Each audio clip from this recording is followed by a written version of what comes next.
और आज मैं इस बात को कबूल करूंगा कि शायद मेरे करियर का यह अपने आप का बहुत ही अजीब और गरीब चर्चा है, टेलीविजन पर हो रही चर्चा है, क्योंकि मैं आज उस खत के मजमून की चर्चा नहीं कर सकता जिस पर यह चर्चा बुलाई गई है।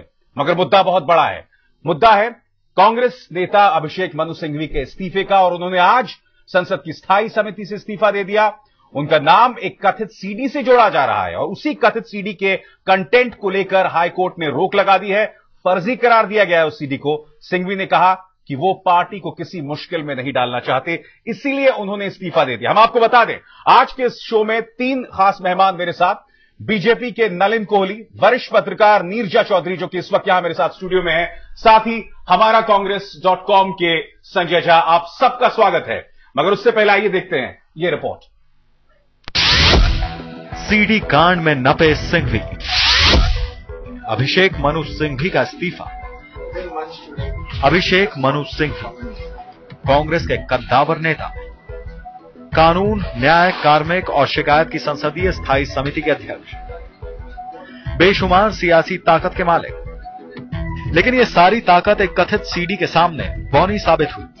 सीडी का ऐसा चक्कर चला कि स्थायी समिति की सदस्यता गई और अब सियासी साख भी दांव पर है।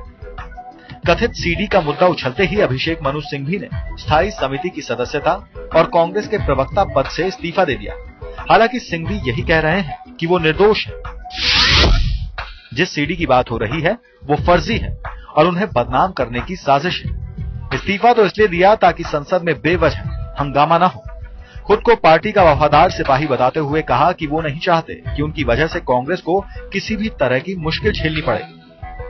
उन्होंने मीडिया को इस बारे में एक ईमेल किया है और उसमें उन्होंने ये कहा है कि मैं नहीं चाहता कि इस मामले की वजह से संसद में कोई गतिरोध पैदा हो या पार्टी को किसी तरह की असुविधा हो, इसलिए उन्होंने स्टैंडिंग कमेटी से इस्तीफा दिया है और पार्टी की ब्रीफिंग में न आने लगा। अब विरोधी मांग कर रहे हैं कि सिंघवी इस्तीफा देने की वजह संसद में बताएं। क्योंकि उन्होंने इस्तीफा दिया है तो हम लोग अपेक्षा करते हैं कि संसदीय समिति के अध्यक्ष के नाते इस्तीफा देना, इसके जो कारण रहे हैं जिसकी वजह से इस्तीफा दिया है, इसके संबंध में वो संसद में स्पष्टीकरण दें। दरअसल अभिषेक मनु सिंघवी की एक कथित सीडी चर्चा में आई थी। बताया गया था कि वो सीडी उनके ड्राइवर ने जारी की थी। हाईकोर्ट ने इस सीडी को समाचार चैनलों पर दिखाने से रोक लगा दी थी। हालांकि रोक के बाद भी कथित सीडी सोशल नेटवर्किंग साइट्स पर डाल दी गई। सिंघवी ने अपने प्रेस नोट में लिखा है कि पहले पुलिस के सामने और फिर हाईकोर्ट में ड्राइवर ने बयान दिया था कि उसने फर्जी तरीके से सीडी तैयार की थी। रीमा पराशर और अमिताभ सिन्हा के साथ संदीप सोनवलकर, दिल्ली आज तक।